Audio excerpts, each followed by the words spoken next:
Hello! Getting lost in a blues or in any chord progression is really common. It doesn't mean that you're a bad improviser. It usually means that you haven't internalized the harmony yet.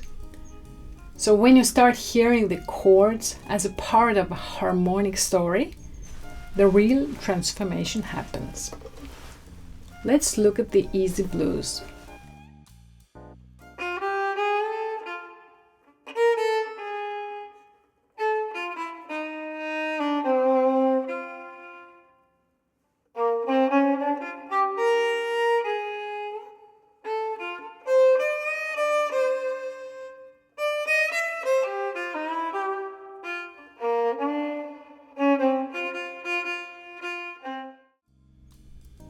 Practicing the chords in sequence helps you to understand the harmony, helps you to understand where the harmony moves, and suddenly you're not chasing anymore the harmony, you're writing the harmony.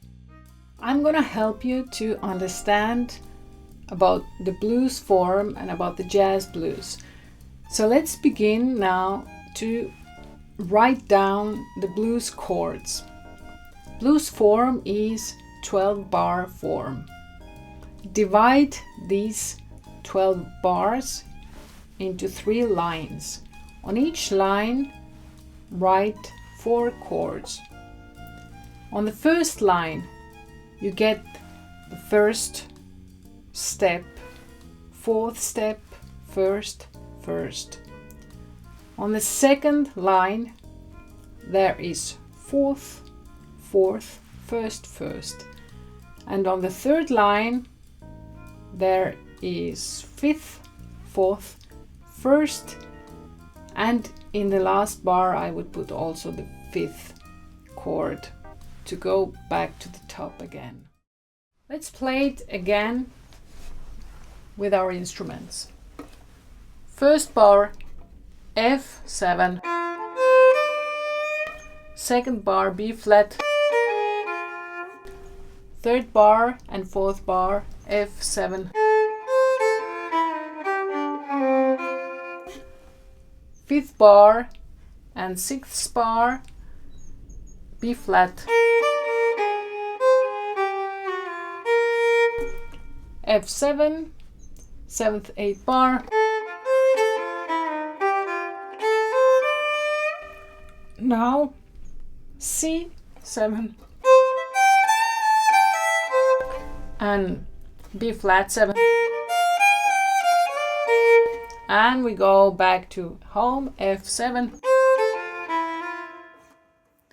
and the 5th.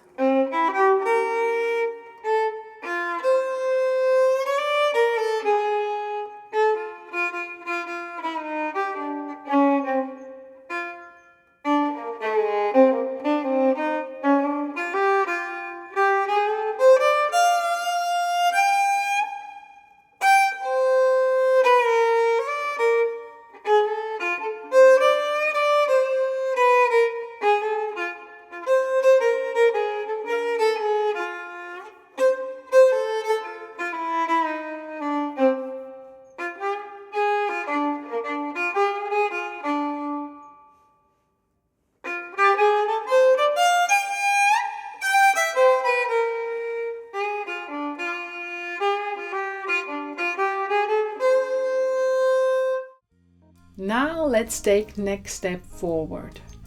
We're going to make a jazz blues by adding some few extra chords to the chord progression to make the harmony smoother.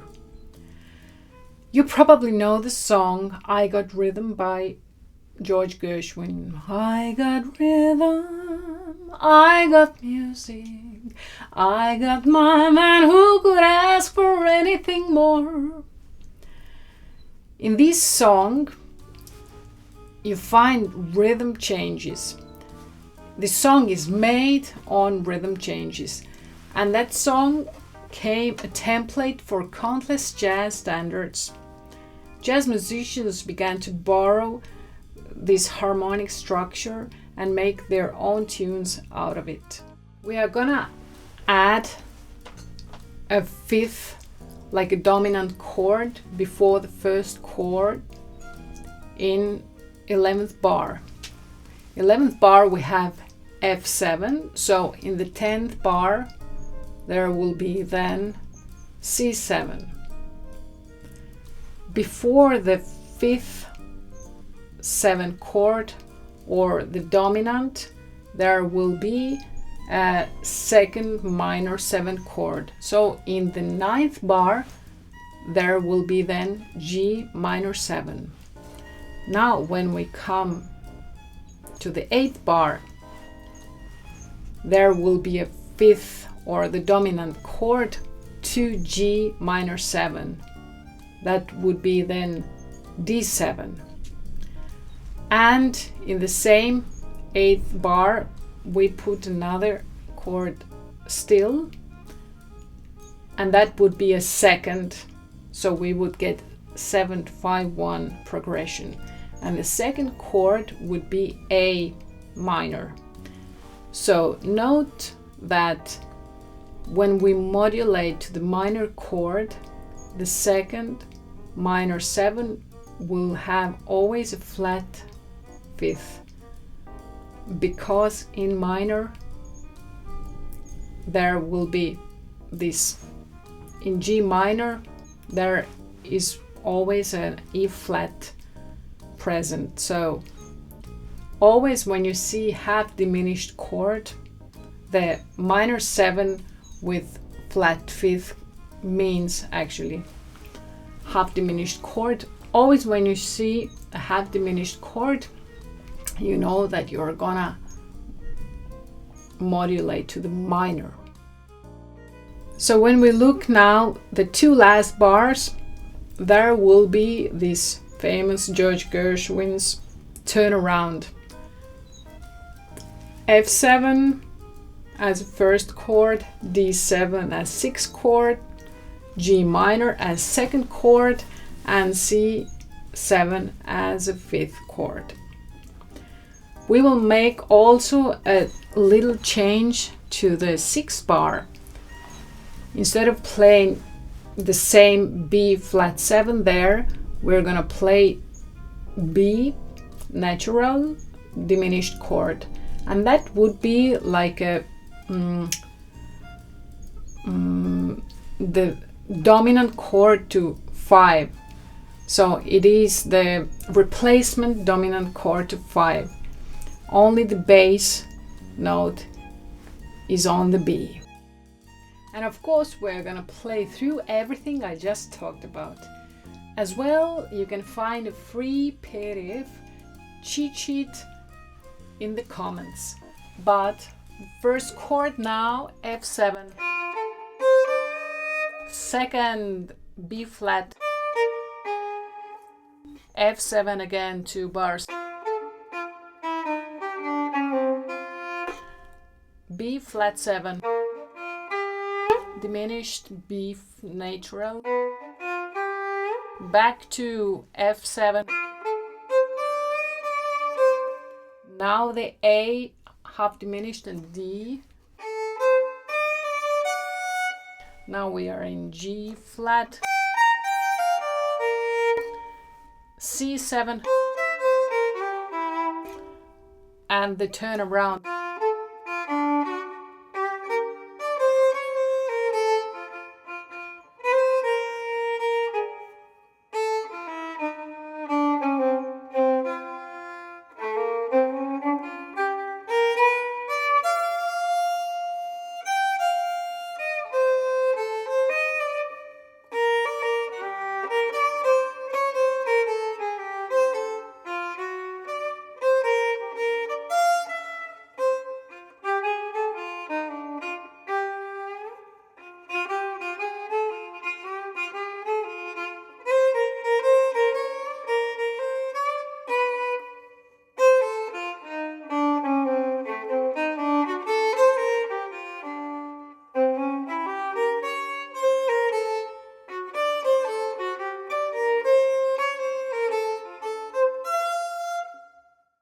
I hope you found it useful. Stay in tune. There will be more videos. Transcribe, and I have also my mailing list. All links are in the comments. Bye bye!